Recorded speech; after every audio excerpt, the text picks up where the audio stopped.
Hello বন্ধুরা, সবাই কেমন আছেন? চলে এলাম আমার আবার নতুন একটা নিউ ব্লগ নিয়ে। আজকে দুপুরে রান্না পটল দিয়ে ডিম দিয়ে ভাজি করছি, আর হলো ডিম ভাজি করছি, আর হলো ডাল। দুঃখিত, আপনাদের পটল দিয়ে ডিম যে ভাজি সেটা আমি দেখাতে পারিনি। সত্যি কথা বলতে আমার মনেই ছিল না যে ক্যামেরা ভিডিও করব, পরে মনে পড়ছে।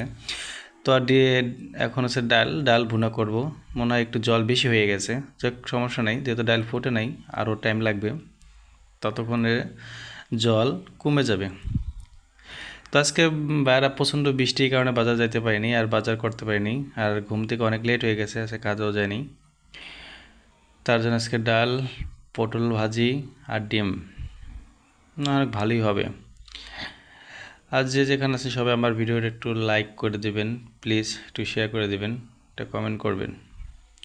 বলবো না যে কমেন্ট করলে আমার যে একটা ফলোয়ার বাড়বে, সেরকম কিছুই না, একটু সাপোর্ট করবেন। সবাই ভালো থাকবেন, সুস্থ থাকবেন। এই পর্যন্ত আজকে ভিডিও।